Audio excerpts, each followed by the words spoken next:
Finance Minister Varshman Pun has submitted a budget of 18,60,300,000,000 rupees for the financial year. The government's economic plan budget for the financial year 2081-82, which will begin on July 1st, was submitted to the joint meeting of the Federal Parliament on Tuesday. The new budget is 6.2% higher than last fiscal year. This is 21% higher than the revised estimate. Facing the challenges seen in the economic and social sectors, I expect to receive constructive support from all concerned in the implementation of this budget, designed to instill confidence and hope in the common citizens and make the economy dynamic, Finance Minister Pun said in Parliament. There is a constitutional provision that the Finance Minister must submit the budget to the Parliament on 15th of June every year. Earlier, Pushpa Kamal Dahal was in the Nepali Congress government in the coalition government led by Prachanda. Last year, Dr. Prakashara Mahat, who was the finance minister from the Congress, announced a budget of 17,51,031 crore rupees. But at the end of January, Dr. Mahat announced a revised budget estimate of 15,030,000,000,000.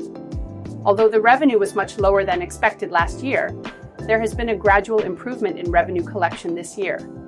In the previous year, 10,042,000,000,000 rupees of revenue was collected. The government estimates that revenue collection will increase by 9.7% this year. From July to February, the revenue has increased to 6,039,000,000,000 rupees.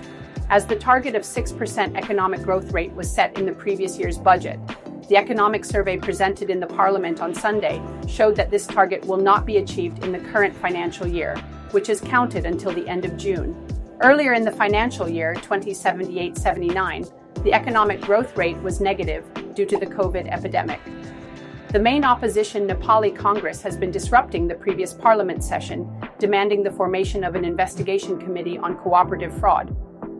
But the obstruction in the Congress House was opened on Tuesday after the parties reached an agreement on the mandate of the Parliamentary Investigation Committee. Out of the total budget amount, Rs 3,052,000,000,000, 18.9%, have been allocated for capital expenditure, also known as development expenditure, while Rs 11,040,000,000,000, 61.31%, have been allocated for current expenditure. 3,067,000,000,000 has been set aside under the financial system to pay various loans and interest. Similarly, 4,008,027,000,000 rupees have been allocated under the financial transfer for the provincial and local levels. Finance Minister Pun has estimated that a revenue of 12,067,000,000,000 rupees will be raised to raise the amount mentioned in the budget. After that, for the Rs 5,047,000,000,000 that will not be reached, the Finance Minister has estimated that about Rs 2,017,000,000,000 will be raised through foreign loans and about Rs 3,030,000,000,000 through internal loans.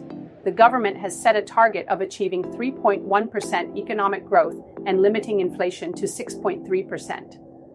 As the target of 6% economic growth rate has been set in the budget of the current financial year, the economic survey presented in the Parliament on Sunday has shown that only 0.8% economic growth rate will be achieved in the current financial year, which is counted up to the end of June. Earlier, in the financial year 2078-79, the economic growth rate was negative due to the COVID epidemic. While delivering the budget speech, Finance Minister Varshman Pun said that the target of achieving high economic growth rate has been identified, and potential areas of economic growth have been identified. The Finance Minister has also included in the budget the issue of economic reform program for digital economy and green economy, and formation of a commission for that. The government has advanced the goal of establishing an information technology hub in Nepal through the budget. It is mentioned in the budget to export 30 trillion in the information technology sector in 10 years and to create policy stability and job opportunities in this sector. The government has included in the budget an ambitious plan to bring in 1.6 million tourists in the next financial year. Finance Minister Pun said that tourist centers will be established in the border areas to attract tourists from neighboring countries. 5 billion rupees have been allocated for the development of tourism infrastructure. Finance Minister Pun has announced plans to start the construction of the second terminal building at Tribhuvan International Airport in the next financial year. Finance Minister Pun has announced Gandaki Economic Triangle project to connect Chitwan, Butwal, and Pokhara. The government will proceed with this in the public-private partnership system. To encourage innovation, the government has launched various schemes including the Nepal Startup Fund worth 1 billion rupees. The Minister of Finance has announced that legal arrangements will be made for the production, branding, and marketing of domestic liquor. The leader of the opposition party Nepali Congress, Prakasharan Mahat, who is also a former finance minister, has responded that although there has been a break in the trend of making a very large budget this year, the budget is above the reality. They have said that they will start reforms in the decade, but there is no sign of improvement. They do not know where they are doing the reforms, he said while talking to reporters at the Parliament complex. Mahat, who submitted the previous year's budget, said that he did not expect the budget to give results as it tried to touch many topics. What this budget has said, it will not be fulfilled. We have not prioritized, and we started the effort to end the situation in the budget. It doesn't seem to end. He commented that the budget has failed in the policy of spending on essential places and infrastructure and not continuing non-priority infrastructure.